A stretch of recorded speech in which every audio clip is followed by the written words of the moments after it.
से मशहूर शहरों का नामो निशान नहीं था। तब 2600 BCE में खानदाक नाम का एक ऐसा शहर मौजूद था जो धन और ज्ञान से भरा हुआ था और वहाँ के लोग खुशी से अपनी जिंदगी जी रहे थे। लेकिन एक दिन अख्तोन नाम के राजा ने खानदाक पर हमला करके उसे अपने कब्जे में ले लिया और खानदाक का नया राजा बन गया। अख्तोन ब्लैक मैजिक का बहुत बड़ा ज्ञानी था और वो खानदाक में पाई जाने वाली इटर्नियल नाम की एक पावरफुल मेटल के इस्तेमाल से एक ऐसा ताज बनाना चाहता था जिसमें 7 शैतानों की शक्तियां मिलाने के बाद वो ताज इतना ज्यादा पावरफुल हो जाता है कि उसे पहनने के बाद अख्तोन को मारना असंभव था और वो पूरी दुनिया पर राज करता। इसीलिए उसने खानदाक के लोगों को ही अपना गुलाम बनाकर उनसे खुदाई करके इटर्नियम निकलवाने लगा। अब एक दिन जब एक मजदूर खुदाई कर रहा होता है तो उसे एक बड़ा सा इटर्नियम का पत्थर मिलता है जिससे वो बहुत खुश होता है क्योंकि उसे लगता है कि इसके लिए राजा अख्तोन उसे इनाम देगा। लेकिन रास्ते में बाकी के मजदूर उससे वो इटर्नियम का पत्थर छीनने लगे क्योंकि उसे राजा को दिखाकर इनाम पाना चाहते थे। लेकिन तभी वहाँ पर एक लड़का आ जाता है जो उन्हें ऐसा करने से रोकता है और उस मजदूर के साथ एक सैनिक के पास जाता है। सैनिक इटर्नियम के बड़े से पत्थर को देखकर बहुत खुश होता है और मजदूर को वहाँ से जाने को कहता है। वो मजदूर जब इटर्नियम के बड़े से पत्थर को ढूंढने के बदले इनाम की मांग करता है तो सैनिक उसे मारकर चट्टान से नीचे फेंक देता है। और जब वो उस लड़के को मारने के लिए उसकी तरफ बढ़ता है तो वहाँ पर लड़के के डैड आ जाते हैं जो सैनिक से माफी मांगकर अपने बेटे को बचाकर वहाँ से ले जाते हैं और उसे समझाते हैं कि वो सिर्फ अपने काम से काम रखे। लेकिन उस लड़के के अंदर आजादी की ज्वाला जल रही थी, इसीलिए अपने डैड की बातों पर ज्यादा ध्यान नहीं देता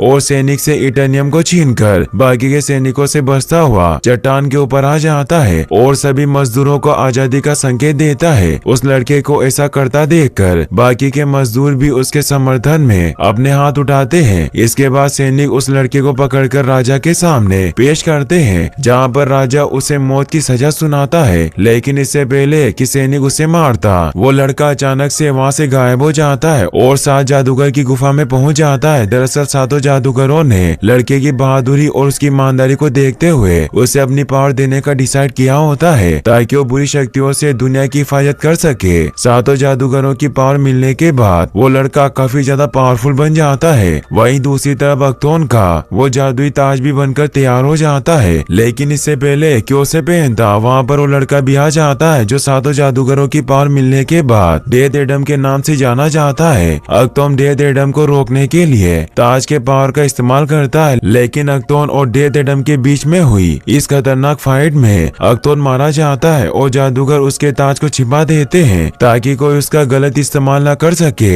इसके बाद किसी ने कभी भी डेथ एडम को नहीं देखा और किसी को नहीं पता क्यों कहाँ गायब हो गया। अगले सीन में हमें 5000 साल के बाद का समय दिखाया जाता है जहाँ पर अब खानदाक शहर एक आतंकी संगठन का कब्जा है जिन्हें इंटरगैंग के नाम से जाना जाता है। अगले सीन में हम एडेना नाम की एक लड़की को देखते हैं जो एक आर्कियोलॉजिस्ट होती है और अपनी टीम के साथ अख्तोन का जादुई ताज ढूंढने की कोशिश कर रही थी क्योंकि अगर वो ताज इंटरगैंग के हाथ लग गया तो उन्हें रोकना इम्पॉसिबल होगा। एडेना इंटरगैंग की नजर में एक वांटेड होती है और जब इंटरगैंग का ऑफिसर एडेना की गाड़ी का चेकअप कर रही होती है कि तभी वहाँ पर एडेना का बेटा आ जाता है जो ऑफिसर को अपनी बातों में फंसा कर रखता है और एडेना अपने दोस्तों के साथ वहाँ से निकल जाती है। अब ये लोग खानदाक के एक पुरानी पहाड़ी के पास आ जाते हैं क्योंकि एडेना को पूरा विश्वास होता है कि जादुई ताज इसी पहाड़ी की गुफा के अंदर है। इसके बाद एडेना अपने दोस्तों के साथ गुफा के अंदर आ जाती है जहाँ पर काफी मुश्किलों के बाद आखिरकार इन्हें वो जादुई ताज मिल जाता है जिसे पाकर एडेना बहुत खुश होती है। लेकिन यहाँ पर हमें पता चलता है कि एडेना का एक साथी जिसका नाम इस्माइल होता है वो इंटरगैंग से मिला होता है जिसकी वजह से वो अपने एक साथी को मारकर पहाड़ी से नीचे फेंक देता है और इंटरगैंग को एडेना का लोकेशन बता देता है जिसकी वजह से अगले ही पल वहाँ पर इंटरगैंग वाले आ जाते हैं जो एडेना को ताज देने को कहते हैं। लेकिन एडेना उन्हें ताज देने के बदले नीचे लिखे हुए मंत्रों को पढ़ने लगती है और जैसे वो शजेम बोलती है वहाँ पर डेथ एडम आ जाता है। डेथ एडम को देखकर इंटरगैंग का ऑफिसर अपने सोल्जर्स को उसे गिरफ्तार करने के लिए भेजता है, लेकिन डेथ एडम उस सोल्जर को बहुत ही बुरी तरह से मार देता है और इसके बाद वो एक एक करके सारे सोल्जर्स को मारना स्टार्ट कर देता है। इस फाइट के दौरान जब एक चट्टान एडेना के ऊपर गिरने वाली होती है तो डेथ एडम अपनी पावर के इस्तेमाल से उस चट्टान को तोड़कर एडेना की जान बचा लेता है। दरअसल डेथ एडम इस समय पूरे 5000 सालों के बाद जागा होता है, लेकिन उसे इस बारे बारे में कोई भी जानकारी नहीं होती और उसे लग रहा होता है कि इंटरगैंग के लोग राजा अक्तोम के सैनिक हैं, इसीलिए उन्हें बहुत ही बुरी तरीके से मार रहा होता है। गुफा के अंदर इंटरगैंग के सारे सोल्जर्स को मारने के बाद जब डेथ एडम गुफा से बाहर आता है तो वहाँ पर डेथ एडम को मारने के लिए इंटरगैंग की एक पूरी पलटन आई होती है, जिसमें मिलिट्री हेलीकॉप्टर भी शामिल होते हैं। लेकिन डेथ एडम एक एक करके उन सभी को खत्म कर देता है। अब एडेना जब अपने दोस्तों के साथ गाड़ी में बैठी होती है कि तभी वहाँ पर डेथ एडम आ जाता है और इन्हें देखने लगता है, क्योंकि उसे समझ में नहीं आ रहा होता कि ये लोग उसके दोस्त हैं या दुश्मन। डेथ एडम के ऐसे देखने से ये लोग डर जाते हैं और अपनी गाड़ी के कांच ऊपर चढ़ा लेते हैं। यहाँ पर अभी भी इंटरगैंग का एक सोल्जर जिंदा बचा होता है, जो इटानियम से बनी हुई मिसाइल से डेथ एडम के ऊपर हमला कर देता है। लेकिन डेथ एडम पलक झपकते ही उस मिसाइल को पकड़ लेता है, जिससे एक जोरदार ब्लास्ट होता है और इटानियम से बने मिसाइल के लगने की वजह से डेथ एडम घायल हो जाता है। और जब वो वहाँ से उड़कर जाने की कोशिश करता है तो नीचे गिरकर बेहोश हो जाता है। इसके बाद हम इस्माइल को देखते हैं जो अभी भी जिंदा होता है और वो इंटरगैंग के ऑफिसर को इसीलिए गोली मार देता है क्योंकि उसने एडेना के सामने उसे सच में मारा था। अगले सीन में हम अमांडा वालर नाम की एक लेडी को देखते हैं जिसके पास दुनिया के सारे सुपर हीरोज की लिस्ट होती है और वह ये तय करती है कि सुपर हीरोज की टीम किस प्रकार काम करेगी। अमांडा वालर हॉकमैन से बात करती है और उसे डेथ एडम को रोकने के लिए अपनी सुपर हीरोज की एक टीम बनाने के लिए कहती है। अमांडा वालर के कहने पर हॉकमैन अपनी एक टीम बनाता है जिसमें डॉक्टर फेट, साइक्लोन और एटम स्मैशर जैसे सुपर हीरोज मौजूद होते हैं, जो ब्लैक एडम को रोकने के लिए हॉकमैन के प्राइवेट जेट में बैठकर खांदाक सिटी की तरफ निकल पड़ते हैं। वहीं दूसरी तरफ जब डेथ एडम को होश आता है तो वो खुद को एडेना के घर में पाता है, जहाँ पर एडेना का बेटा एमोन उसे सारी बातें बताता है कि किस प्रकार वो 5000 साल से कहीं गायब था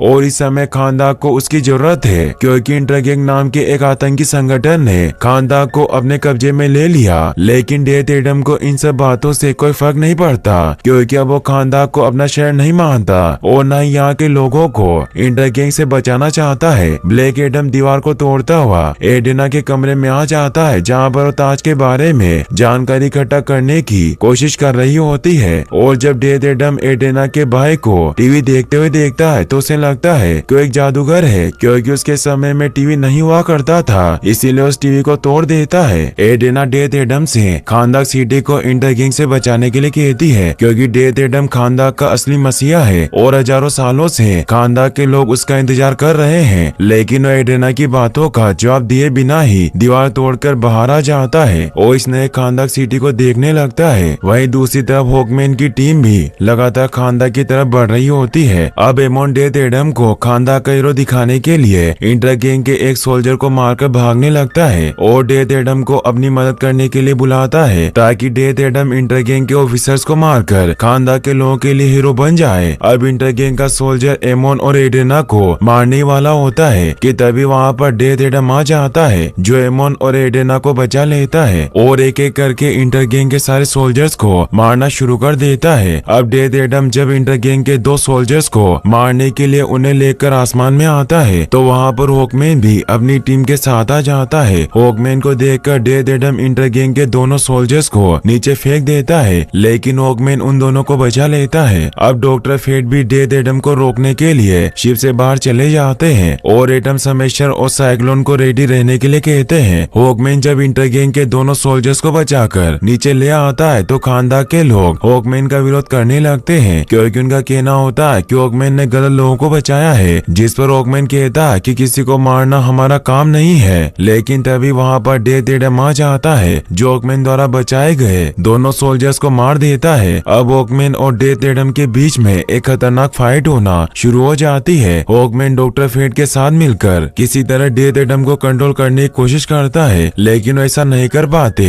क्योंकि डेथ एडम काफी ज्यादा पावरफुल होता है। अब साइक्लोन और एटम स्मैशर भी डेथ एडम को रोकने के लिए आ जाते हैं और एटम स्मैशर अपनी साइज काफी ज्यादा बढ़ाकर डेथ एडम के ऊपर हमला कर देता है और एक जोरदार पंच मारकर उसे जमीन में नीचे गाड़ देता है। ये सब देखकर सभी लोग बहुत खुश होते हैं, क्योंकि उनको लगता है कि फाइनली उन्होंने डेथ एडम पर काबू कर लिया है और उसे हमेशा के लिए कैद कर देंगे। लेकिन वो गलत होते हैं, क्योंकि अगले ही पल डेथ एडम अपनी पूरी पावर से बाहर आता है और एटम स्मैशर को एक ही पंच में